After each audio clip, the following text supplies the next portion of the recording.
3 సాంగులు చేయమన్నారు. ప్రాపర్టీతో ఒక సాంగ్ చేయమన్నారు. మాస్ సాంగ్ ఒకటి, ఇంకోటి ఏమన్నా హిప్ హాప్ టైప్‌లో ఏమన్నా సాంగ్ చేయమన్నారు. సో, అన్ని 2 ఒక సాంగ్ చైతన్య చేశాడు. ఒక సాంగ్ చిట్టాని చేశాడు. 2 సాంగులు చిట్టాని చేశాడు. ఇంకోటి నేను హిప్ హాప్ సాంగ్ అన్న దాంట్లో నేనే లీడ్‌గా చేశా. సో, లీడ్‌గా చేశాను. మా ఫ్రెండ్స్ అందరూ ఉన్నారు. నా సాంగ్ చూసి ఇంక అన్నలు ఫుల్ ఇదైపోయారు. "అరే సూపర్‌రా! సెలెక్ట్ అయిపోయావు చిట్టి, నీకొచ్చేసిందిరా" అన్నారు. మా వోళ్ళు పిచ్చ హ్యాపీ. నాకేంటంటే కంటెస్టెంట్ అవ్వాలని చిన్నప్పటి నుంచి కోరిక. డీజే 2 కాడ నుంచి నేను కంటెస్టెంట్ అవుతాను. రాజుగాడి మీద గాని, సోమేష్ గాడి మీద గాని వాళ్ళ మీద నేనే సీనియర్, డాన్స్ కూడా నేనే బాగా చేసేవాడిని. అవును. సో, అట్లాగా ఇంకా సెలెక్ట్ అయ్యాము. ఓకే, చిట్టన సెలెక్ట్ అయ్యాడు. నేనే లీడ్ ఏసాను. నేను కూడా సెలెక్ట్ అయిపోయాను. ఇంకా అరే ఇంకా కంటెస్టెంట్ అయిపోయావని మా ఫ్రెండ్స్ అందరూ ఇంక ఎత్తేసారు నన్ను. కంటెస్టెంట్ అయిపోయావు, అన్న మాస్టర్ అయిపోయి నువ్వు కంటెస్టెంట్. అరే ఇప్పుడు ఎమ్మటే విజయవాడ వచ్చేయాలి, అలా అనమాకు. మేము విజయవాడ వెళ్తాం, నువ్వు దగ్గరుండి అన్న దగ్గరుండి మంచిగా ఫ్లిప్స్ అవన్నీ నేర్చుకుంటూ ప్రాక్టీస్ చేస్తూ ఉండి అన్నారు. ఓకేరా, ఈ టైంలో ఎందుకు వెళ్తాను ఇంటికి. ఇది వరకు షూటింగ్ అయిపోగానే ఇంటికి వెళ్ళిపోవాలని ఉండేది. అంటే ప్రశాంతంగా ఎప్పుడు అయిపోద్దారు బాబు, వెళ్ళిపోవాలి ఇంటికి అని. సో ఇప్పుడే అలాగే వెళ్ళాను రా బాబు, ఇప్పుడు నేనే కదా చేసేది, మనమే చేసేది, ఎలా వెళ్తాం, అలా వెళ్ళంలే అని చెప్పేసి ఇంక అట్లా ఉన్నా. సరే, అందరు వీళ్ళు బ్యాగులు తెలిచుకొని వెళ్ళిపోతున్నారు. చిట్టన్న, అరే అభి నువ్వు ఉండరా అన్నాడు. ఉండరా ఏంటన్నాను, ఆబ్వియస్లీ ఉంటాను కదా అని నేను మనసులో. మనమే కదా కంటెస్టెంట్, నేర్చుకున్నా. అయ్యో బలి ఉంటానన్నా అని అన్నాను. అరే అన్న వీళ్ళు అన్న మేము వెళ్ళిపోతాం. అరే నువ్వు కానీ ఇంకా నేర్చుకో, అమ్మాయి వస్తుంది జోడి. జోడి అది ఎలా ఉంటుందో ఏమరా బాబు అని నేను టెన్షన్ అవుతున్నా. అయిన తర్వాత, అరే అభి నువ్వు ఉండు, అరే మీరు జాగ్రత్తగా వెళ్ళండి, నాగపూర్లో ఒకడు ఉన్నాడంట పీయూష్ అని, వాడు బాగున్నాడు రా, వాడు బాగా చేస్తాడంట, మన ఇద్దరం వెళ్ళండి చూసొద్దాం అన్నాడు. దేనికన్నా అంటే మన కంటెస్టెంట్కి రా అని అన్నాడు. అనగానే ఇంకా నాకు ఒక్కసారి హార్ట్ బ్రేక్ అయిపోయింది. బేసిక్గా నేనే కదా సెలెక్ట్ అయ్యింది. అన్న పర్ఫామ్ చేశాడు, నేను పర్ఫామ్ చేశాను, అన్న కంపోజ్ చేశాను, నేను పర్ఫామ్ చేశాను. అన్నోళ్ళు ఓకే అన్నారు, నేను సెలెక్ట్ అయ్యాను కదా. అన్న ఇప్పుడు అన్న కోసమే నేను ఉంటే, అన్న ఏంటి నాగపూర్ వెళ్దాం అన్నాడు, వేరే వాడిని ఎవరినో వెతుకుతాం అన్నాడు అని ఇంకా నేను బ్రేక్ అయిపోయాను బాగా. అసలు హార్ట్ అంతా ఇంక ఏదోలాగే, ఇంకా బ్రేకప్ అయిపోతే ఎంత బాధ అయిందో అంత బాధ అయిపోయాను నేను. మా ఊళ్ళో అందరు ఫేసులు మారిపోయినాయి. అయ్యో ఇదేంట్రా పాపం రా, అది ఇది అని. అన్న లేదన్నా నేను వెళ్తానన్నా, నాకు లేదు ఇంటి దగ్గర పని ఉందన్న, మా అమ్మ పిలుస్తుందా సంథింగ్ ఏదో చెప్పేసి వెళ్ళిపోయాను. ఏడ్చుకుంటూ ఇంకా మామూలు బాధ కాదన్న, బీభత్సమైన బాధపడ్డాను. ఇంకా ఇలా అయిపోయింది. పాపం చిట్టన్న తెలీదు, నేను ఇలా అనుకున్నాను, చిట్టన్న తెలీదు. అవునా, చిట్టన్న తెలీదు. సో దాని తర్వాత ఎవరెవరో ద్వారా తెలిసింది. అప్పుడు అన్నప్పుడు, రే నువ్వు కంటెస్టెంట్ ఏంట్రా, నువ్వు కొరియోగ్రాఫర్ రా, నువ్వు కొరియోగ్రఫీ మెటీరియల్ ఆ టైప్ లో ఆలోచించారా, నువ్వు కంటెస్టెంట్ అంటే ఒక సీజన్ చేసి వెళ్ళిపోతావు, కొరియోగ్రాఫర్ అయితే అదే సీజన్ కంటిన్యూ అవుతూ ఉంటారా, నువ్వు కొరియోగ్రఫీ చేయి అన్నాడు. అక్కడ పట్టుకున్నా ఇంకా. ఓకే, ఇంక ఈ కంటెస్టెంట్ ఇవన్నీ పక్కన పెట్టు, కొరియోగ్రాఫర్ అవ్వాలి అని గట్టి ఫిక్స్ అయిపోయానన్న. అయ్యింది, బాగానే ఉంది. ఇంకా అక్కడ నుంచి ఇంకా ఆగలే. డీ జోడి గ్రాండ్ ఫినాలి వరకు వెళ్ళాం. ఫస్ట్ టైం చిట్టన్నకు వచ్చినప్పుడు డీ జోడి గ్రాండ్ ఫినాలి వరకు వెళ్ళాం. అక్కడే ఎలిమినేట్ అయిపోయాం. యశ్వంత్ మాస్టర్తో పోయి ఎలిమినేట్ అయిపోయాం.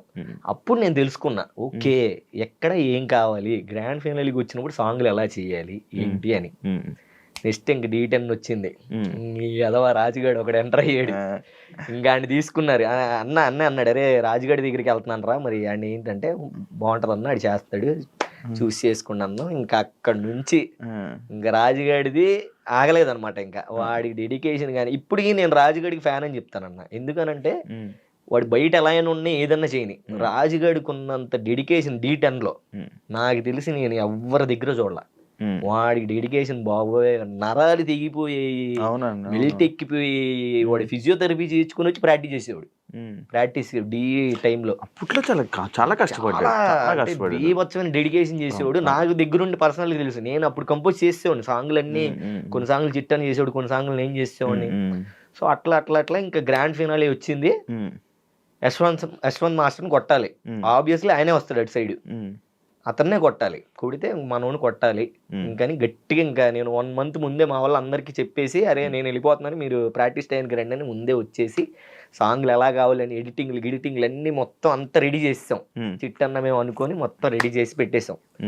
ఇంకా కొట్టు మొత్తం ఇంకా ఆగలేదనమాట. ఇంకా బ్లైండ్గా ఫిక్స్ అయిపోయాం, ఇంకా కొడితే ఇంకా కొట్టాల్సిందే, ఈసారి రాజుగారి టైటిల్ కొట్టాలి అనుకున్నాం.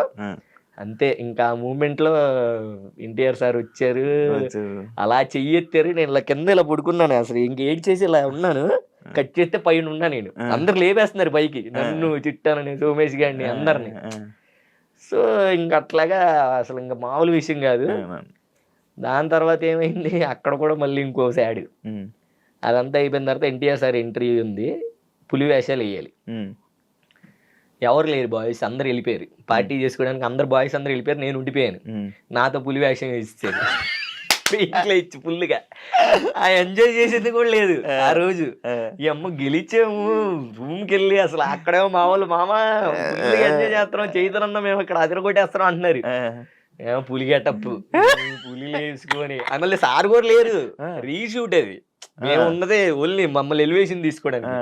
చిట్టాన నన్ను అన్నా, నేను వద్దన్నా ప్లీజ్ అన్నా అంటే ఎవరు లేరు రయ్యి అన్నాడు. మళ్ళీ ఇంకా చూసుకో వేసి ఊపు మొత్తం పోయింది, గెలిచామన్న ఊపు మొత్తం పోయి 4ంటికి నీరసం వచ్చింది. ఇంటికి వెళ్ళేవాడి 4 అయ్యింది. పడుకొని లేచి ఆ పెయింట్ కూడా ఉంటది కాళ్ళకి, అలాగే ఉండి ఇంకా ఇంటికి వెళ్ళేటప్పుడు చిట్టాన లేడు. ఇంటికి వెళ్ళిపోవాలి, ఇల్లేమో పక్కన దుబ్బేస్తున్నారు, ఇంటికి వెళ్ళిపోవాలని. డబ్బులు లేవు వెళ్ళడానికి. ఏంట్రా నాయన ఎలా ఎలా ఎలా ఎలా అని 300 ఉన్నాయి. ఆ 300 ఇస్తే ఆ 300 తీసుకుని పాపం చిట్టన్న గెలిచి మొత్తం అంతా ఊడిచేస్తాడు డబ్బులన్నీ. 300 తీసుకుని వెళ్ళి ఆకలేస్తుంది. వెళ్ళేటప్పుడు ఏంటంటే వీళ్ళు కరెక్ట్గా ఛార్జీలకి ఇచ్చేవాళ్ళు. వెళ్ళేటప్పుడు మరి భోజనం ఉండాలిగా, అక్కడికి వెళ్ళిన తర్వాత భోజనం ఉండాలిగా, ఛార్జీలకి ఇచ్చేవాళ్ళు. వెళ్తాం, ఆకలేస్తుంది, చెప్పులు లేవు, చెప్పులు ఎవడో తీసుకున్నాడు, అలా చెప్పులు పోయి అలాగే ఉడ్డిగాలతో నడుచుకొని వెళ్ళిపోయి ఉన్నాం. సో ఏంటి ఆకలేస్తుంది అంటే, అప్పుడు తెలంగాణ 5 రూపాయలకే అన్నం భోజనం అందరు తింటున్నారు అక్కడ. అందరూ చాలా అంటే ఇంకా అలాగా ఎవరో ఒక ఆయన, ఒక పిచ్చాయన ఉంటే ఆ పిచ్చాయన లైన్ లో మేము కూడా నుంచొని కూర్చొని 5 రూపాయలు అన్నం పెట్టుకొని అక్కడ 5 రూపాయల అన్నం తిని బస్సు ఎక్కి, నీ అమ్మ టైట్లు కొట్టాం, అట్లీస్ట్ బిర్యానీ కూడా తినట్లేదు మనం ఆయన 5 రూపాయలు అన్నం తిని బస్సు ఎక్కి చెప్పులు లేకుండా అలాగే ఇంటికి వెళ్ళి అట్లాగా ఇంకా అలా అయిపోయింది. డీ జోడికి సోమేష్ గారు నేను ఫిక్స్ అయిపోయాం. సోమేష్ గడికి నేను మాస్టర్, సోమేష్ గడికి కంటెస్టెంట్ ఫిక్స్ అయిపోయాం. ఇంకా ఫిక్స్ చిట్టన్న కూడా చేస్తానరా, ఓకే డన్, అంతా బాగుంది, అదర కొట్టేద్దాం, నువ్వు ఏం టెన్షన్ పడకు, నువ్వు ఇంటి దగ్గర ఉండి మొత్తం నేను చూసుకుంటా ఇక్కడ అన్నాడు. ఓకే అన్న డన్, చూసుకుందాం అన్న. నేనేమో ఫోన్ చేస్తున్నా, అన్న నేను రావాలా, నేనేమైనా చెయ్యాలా చెప్పన్నా, వచ్చేమైనా కంపోజ్ చేయాలా, నీకేమైనా ఇదంటే అవసరం లేదు రాబీ అని అన్నాడు. కట్ చేస్తే సోమేష్ గడి సెలెక్ట్ అవ్వట్లేదురా అని అన్నాడు. అన్న అదేంటన్నా మరి సోమేష్ గడి సెలెక్ట్ అవ్వకపోతే ఎలా అన్నా, లేదురా నేను ఆయన సెలెక్ట్ చేపిస్తాను, నువ్వు కంగారు పడకని. సరే షూటింగ్ డేట్ దగ్గరికి వచ్చేస్తుంది, అన్న ఏం ఫోన్ చేయట్లేదు. సోమేష్ గడి సెలెక్ట్ అని ఫోన్ చేశాడు ఒకరోజు. సోమేష్ గడి ఫోన్ చేసి అభి సెలెక్ట్ అయ్యాను అవి అంటే, వీడు సెలెక్ట్ అయ్యాడంటే ఇంకా నేను కూడా సెలెక్ట్ అయినట్టు కొరియోగ్రాఫర్. కానీ నేను పిచ్చ పార్టీ ఎంజాయ్ చేస్తున్నాను అక్కడ. కట్ చేస్తే షూటింగ్ డేట్ రేపు అనగా ఈ రోజు నా చిట్టాన్ని ఫోన్ చేసి, అరే అభి నువ్వు ఇంకా చిన్నపిల్లోడివే, అన్నోళ్ళు నిన్ను వద్దన్నారా, ఇవన్నీ నువ్వు హ్యాండిల్ చేయలేవు అని చెప్పారా అన్నోళ్ళు అని చెప్పేసి చిట్టన్న నాకు చెప్పాడు.